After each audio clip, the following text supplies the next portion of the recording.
Hello everybody, my name is Saint Polaris, first name Saint, last name Polaris, and today we got a 2-for-1. So Tierzu released this video, our Horns OP, last night, but when I checked it out I noticed he released a video like a month ago about hermit crabs, so we're gonna do both of those today. Are Horns OP? No, they're a big asshole. I can't lie down on my side. They always get stuck when I pass through like a really thin door frame. They are not OP in any regard. So, we will see. Maybe I'm wrong. I'm not an expert. I just have them.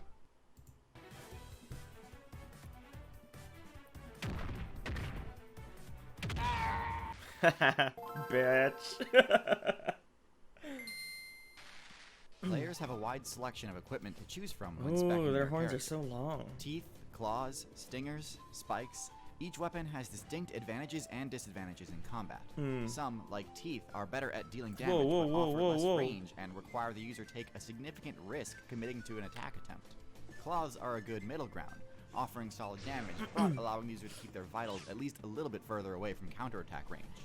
On the other end of the spectrum is what I'd like to discuss in today's those are video. beautiful. Horns and antlers. Antlers. This video was sponsored by I wish I had antlers. Those look cool. Excluding things like projectiles, skull-based weapons Whoa, have by far look the at furthest that! reach in the game.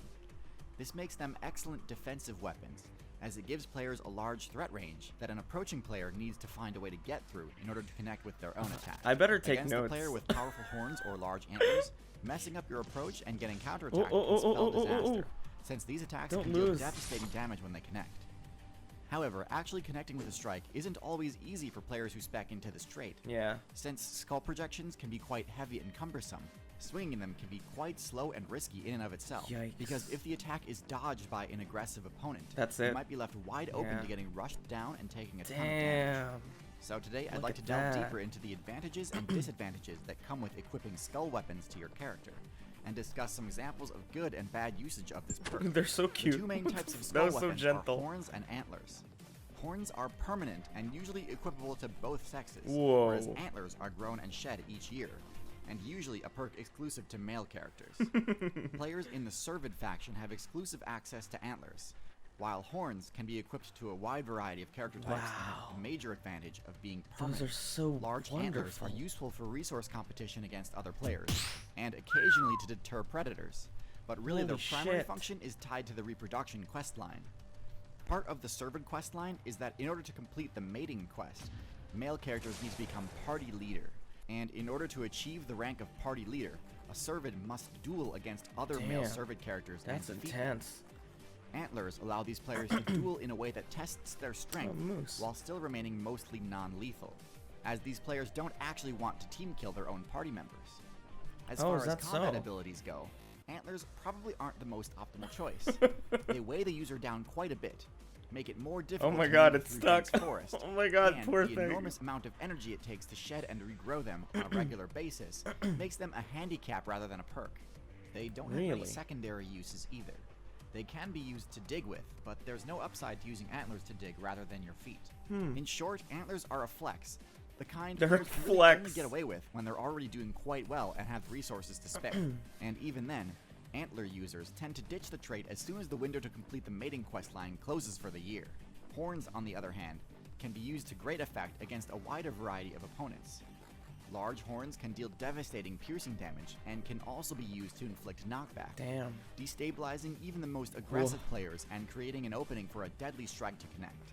However, they're really only useful in 1v1 combat, since a group of attackers true. can easily overwhelm a horn user from multiple directions at once, and prevent them from connecting a strike. Jesus, that's So it's horrifying. important to Oh my balance your God, character what a with other nightmare. traits like bulk or speed to help compensate for this weakness. Skull weapons were added to the game's equipment roster during the late Tetrapod expansion, possibly serving to facilitate party member recognition and later being co-opted for defensive purposes.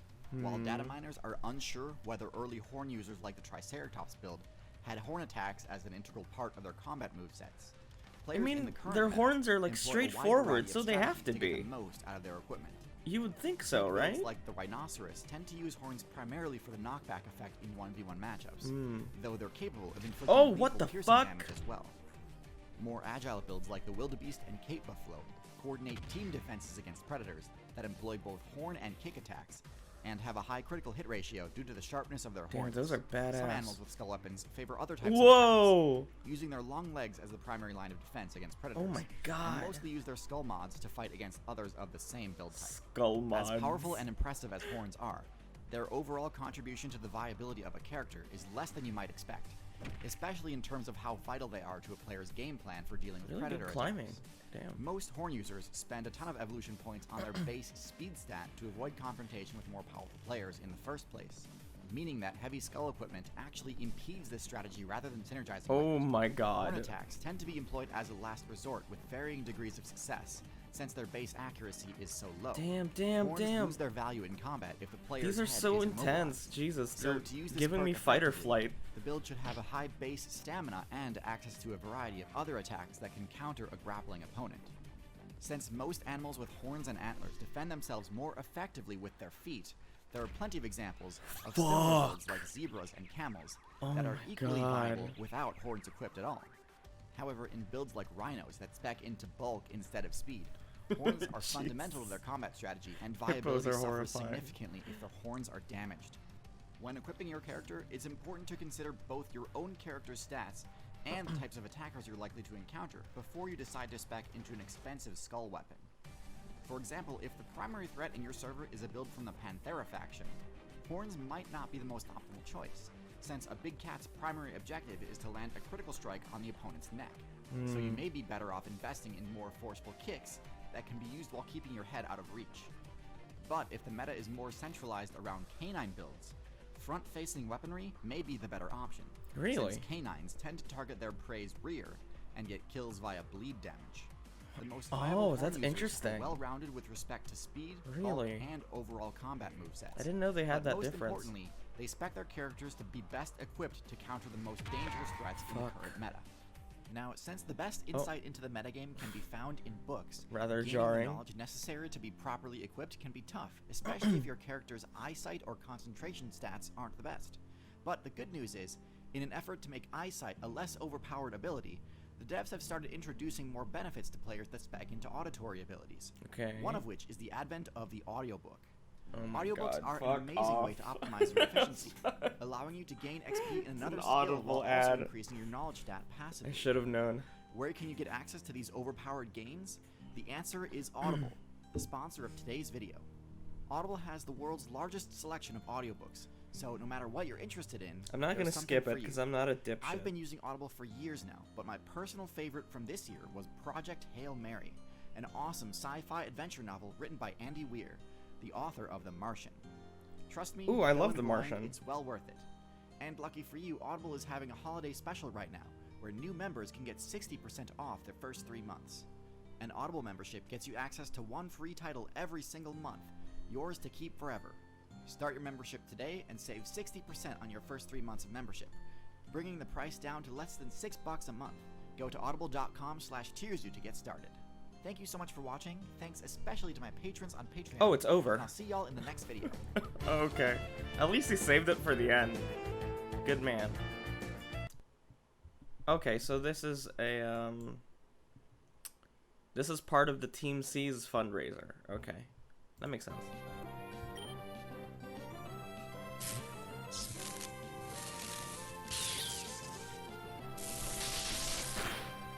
Wait, they can do that?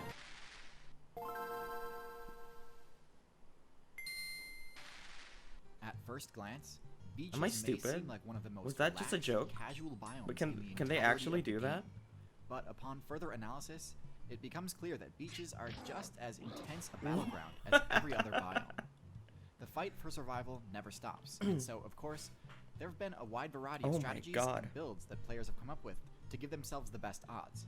In particular, the beach's lack of plant look at cover that! makes That's stealth beautiful. What is strategies less that? effective, which in turn creates an essential Such a need vibrant for other ways of blue. avoiding attacks from predators, especially aerial predators. Crustaceans Oh my in God, this particular guy sucks. are at a pretty big disadvantage, Yo, as they don't have the best terrestrial three-way movement speed match. and don't fare very well in single go, combat Mudkip. against birds. However, there is one build that has developed a unique strategy to give itself better survival odds: the hermit crab. It's so cute. It's lovely. It's adorable. So crabs as a I whole want one. aren't all that powerful. In fact, because of Really? their extremely low skill floor, they're a bit of a noob trap, which is why you see Oh, so is many that cases so? of players speccing their characters into the exact same set of abilities, without ever actually becoming a dominant meta threat. Still, crab-like builds do tend to have decent base stats, particularly in the realm of defense and power.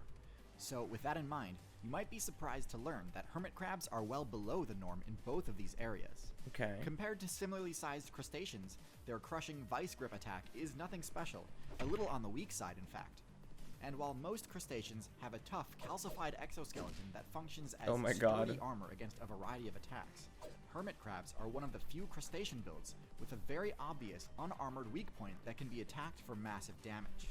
However, as you might have guessed, Their simply big, looking at dummy, hermit thick crab's base ass. stats is a bit misleading. The hermit crab's signature ability, Armor Scavenge, more than makes up for this weakness, as it allows the hermit crab to significantly boost its stats to levels that would be otherwise unattainable. The stat this ability's effects are most that's concentrated in cool. is defense. While the hermit crab's defense stat is one of the lowest in the I game can when see. unequipped, as long as they've managed to secure a nice shell, their defense jumps to one of the highest in the game, essentially matching the stats of the shell's original owner. The most desirable shells are those of snails, though clam and scallop shells can also do the job. Really? As long as the hermit crab has found a shell to equip, it can block most attacks with ease. Normally, defense stats this high would require extreme investment of evolution points, and would necessitate some serious min-maxing in order to be viable. However, the hermit crab is able to maintain pretty well-rounded stats through the use of this ability. It's not just defense that can be buffed via the Armor Scavenge ability though. The wide selection of patterns and coloration available among different shells means that a hermit crab can pick and choose what sorts of environments they would like to receive a stealth bonus in. Smooth, lightly colored shells that's a will good offer bonus point. camouflage on the beach, while the darker, more jagged shells That is a will great offer better point. camo in reefs. Swapping Interesting. between shells isn't the only way hermit crabs can augment their stats to fit their playstyle though. The shells themselves can be augmented to boost certain stats Hunter even too. further. One particularly advanced technique is equipping sea anemones to the surface of the shell. Oh, that's what those allowing the hermit are. crab to deal That's venom fucking damage on smart. contact. This is important because the hermit crab's basic attacks tend to be pretty What? mediocre on Look their at own. that. This isn't universally true, as the coconut That's crab, so a rad. variation of the hermit crab build, packs one of the strongest crushing grips in the entire game. Fucking Strong enough, hell. in fact, that coconut crabs actually drop the armor scavenge ability once they reach size big enough to rely solely on their claws for defense. Really? However, this is an exception, and also something coconut crabs only unlock at high levels. Okay. For that, their game plan is identical to regular hermit crabs. It's so Meaning freaky. these absolute powerhouses still rely on the armor scavenge ability in order to maintain But meta relevancy. it's kind of cute. Upgrading the hermit crab stats with I good kinda shells want and one add-ons as a can pet. make or break the viability of the hermit crab build. Unfortunately, securing a proper shell is becoming more and more difficult in the current meta. In part, this is due to the acidification of the ocean, which is a huge nerf to the viability of snails because it causes their shells to partially dissolve. Oh, is And that with so? less players spawning in as snails, this in turn means more competition for their shell drops. But on top of this, choosing a good shell is getting harder due to an Oh, influx of no, that's plastic garbage heartbreaking. polluting all of the best looting areas. Now, while hermit crabs are adaptable, and in some cases can even turn this into a win, plastic shells simply are inferior to the calcium shells dropped by defeated gastropods. But when the resource pool is constantly diluted with these low-quality drops, it's hard for builds with low intelligence, like the hermit crab, to consistently separate shell from trash. Ultimately, this is not a problem the hermit crab mains should be subjected to. And to be honest, compared to other beach-dwelling builds, hermit crabs have it pretty good. The abundance of garbage on beaches can be hugely damaging to less Damn. adaptable builds, and something needs to be done. This is why I joined Team Seas, an initiative started by some of the best creators on the internet. Our goal is to remove 30 million pounds of trash from the ocean, and to do that, we need your help. It's quite simple, really. Each dollar donated equates to 1 pound of trash deleted from these biomes, which is quite a lot of trash when you think about it. I mean, that's like 50 water bottles. There's a link in the description of this video that you can click on to either donate or read more about the plan's specifics. But you can also just tap this fancy new donate button if you're trying to speedrun your conservation efforts. Tierzu will also be donating to the cause, so I hope you'll join me in giving hermit crabs as well as dozens of other beach-dwelling builds the buff they deserve. Thanks so much for watching, and until next time, good luck out there. Okay, awesome. First of all, my horns definitely aren't useful in any regard. I wish I could have had some of the cool front-facing horns that you can actually use to defend yourself with, because these fucking things, all that happens is sometimes when I raise my arms, I tend to stick myself, and it hurts. It sucks. As for the hermit crabs, I might consider getting one as a pet now. I think this video made me realize how adorable they are. I kind of really want one, just to have one. So, I want to be best friends with a hermit crab now. Okay. Yeah. Well, thank you for joining me. And, I'll see you guys again in the next video. So, bye-bye!